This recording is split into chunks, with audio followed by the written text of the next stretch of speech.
So this is a fairly new product line, which basically means we have no spare parts, and I've never worked on one before.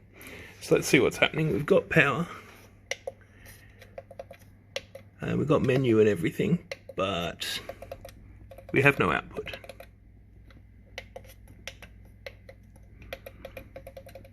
No output at all. Now I've already popped the front cover off. One of the first things I've noticed is somebody's been in here before. That screw's stripped out. Now it's not so bad that we can't remove it, but it tells me I don't know what I'll find inside because I'm not the first guy here.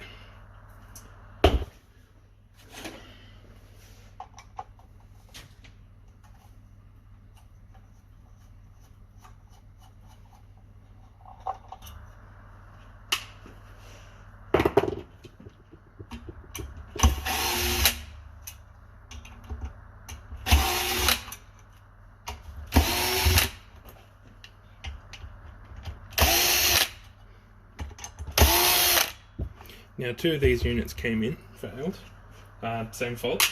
I've already fixed the other one over here, but for the sake of showing you guys a process, I'm going to pretend this is the first one and walk through it the same way I did the other unit.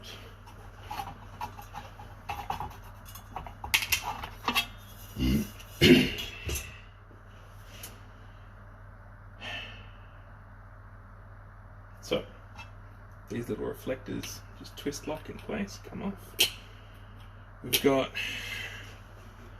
it's like mains is coming in, not mains. What are we, 48 volt, I reckon? Yeah, 48 volt across here from this board. So 48 volts coming in here, but no data. So where's our data? Alright, data's coming up through here. This one, that guy's just a temperature sensor, and then that's our data. Coming through a couple 100 ohm resistors, so that'll be a 176 BRS485 transceiver. So we'll take a look, see if we've got anything on here, and then we'll check that chip because we see them fail a lot. Usually they fail more when they're used for the DMX input, because you've got long cables, you can induce voltage in from lightning strikes, or people plug them in to mixing desks or something because they're using a 3-pin, and then phantom power blows out the chip. So we'll have a quick look at that bit first.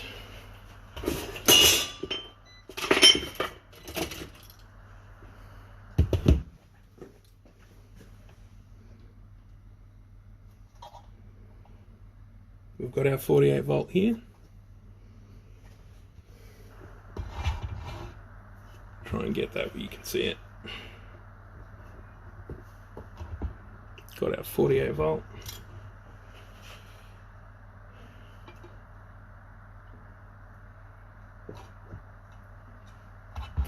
Making the first and second board.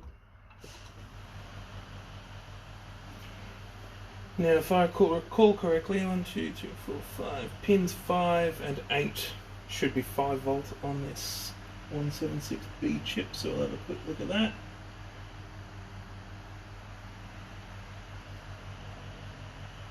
That's very interesting. We're up at 12 volt, and now it's falling down. Just make sure I'm probing that correctly.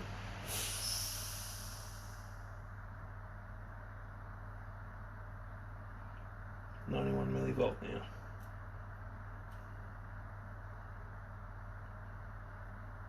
I don't trust this meter's auto ranging, but I think it's probably 91 millivolt. Nothing across it. So if we hop over,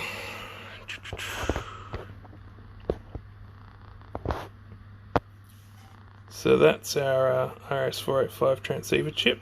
So we've got no 5 volt input on the pins here. So this is our 5 volt regulator.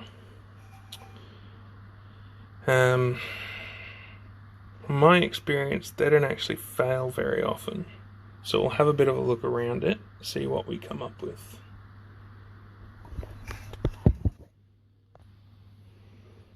So I just found a safer spot to put the camera there. So if we can get the meter Or not really. Go a bit wider. Alright. So I just popped onto resistance and take a look between the V out pin. Now I've turned it off because otherwise it's very easy to take one of these probes and accidentally short V in to V out, and then you put 48 volt across your 5 volt rail and everything's knackered. So we'll just check that's V out to ground, and we got, it's basically a dead short. What's my probe resistance? 0.3, 0.4. And then this is 0.6. So we got something that's a really good short. Now, just from experience, I don't think it's a regulator. What I do see there is we've got this inductor here across this diode to ground. Now, diodes fail short all the time, so we'll have a quick look at him.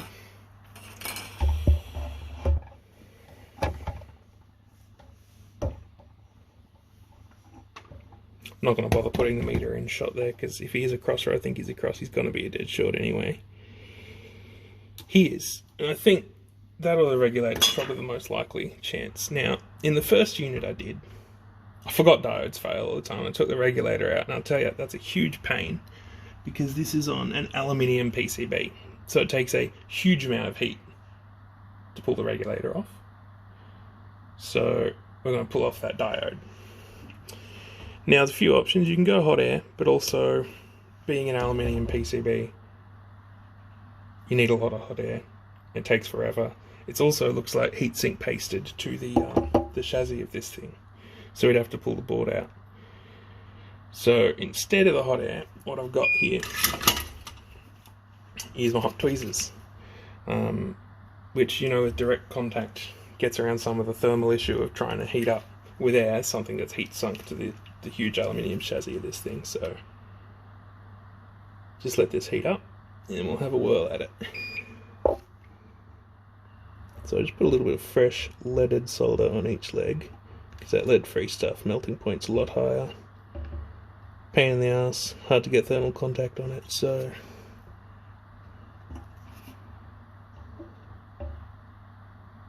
there we go.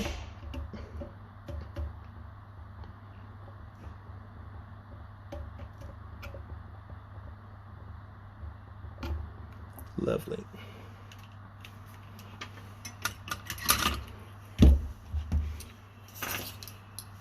So you can either fiddle around with the diode to try and probe it while it's sitting on a desk loose and, you know, slip off and it goes ping and you never see it again, or you can just probe right here. And there on the meter we've got 6.9k. So that was it. That was our shot. It's a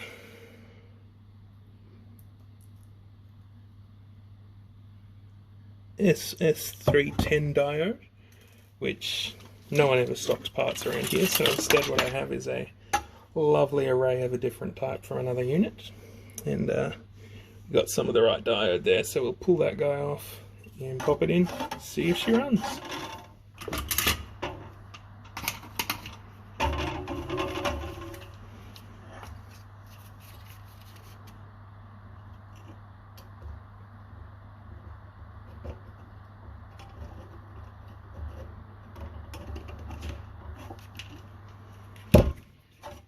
Now, I never try and put components on with the tweezers, it just never works out. So instead we'll just use standard iron. Now, I use this absolutely enormous DW52 tip for basically everything, because it's easier. Let's get some wick in there and clean that up first.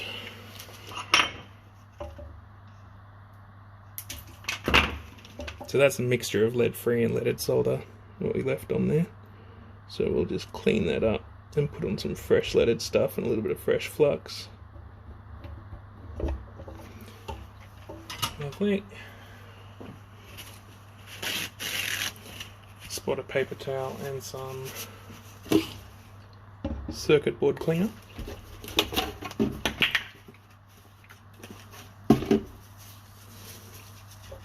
Clean up the residue left behind there. Pardon the interruption, I completely dropped my camera / phone off the incredibly janky setup I have it resting on. So, what I will usually do when soldering a 2-wire SMD chip on something like this is just put a spot of solder on one side,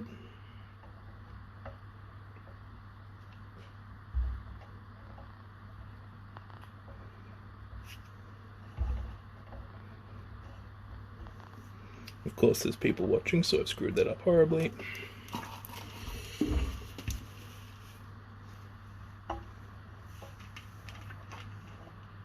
Grab the chip we already managed to lose from our first step. Double check that you're not about to put the faulty one back on, because that's a huge pain in the ass.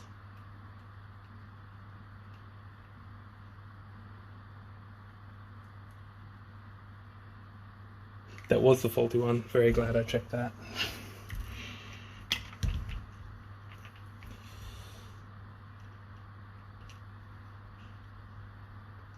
Alright, there's a good one. So,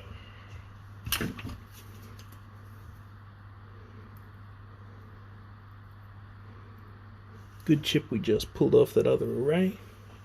Make sure you check your orientation. You've got the stripe on the top of the diode facing where the stripe on that little symbol is. Most boards aren't so nice as to give you that little picture, but this one is. So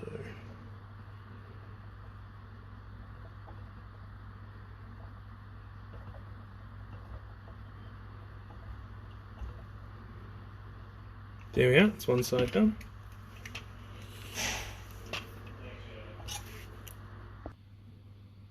Pardon the interruption, I'm not alone in the workshop.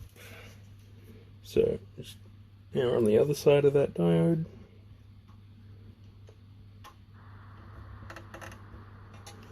Obviously, not the ideal size tip. It's significantly bigger than the component I'm soldering, but it's on a aluminium PCB and the extra thermal capacity is a big help.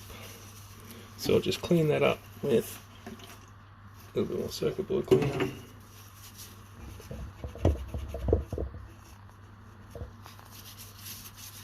By a little bit more, I mean accidentally completely flood the area.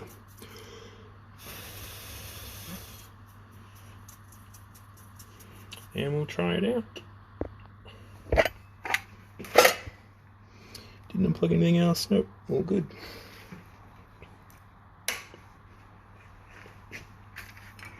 Nothing exploded yet, good sign. And we have life.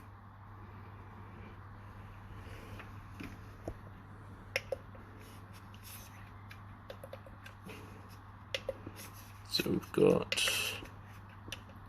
the warm white working, the cool white working, and both on together. Lovely.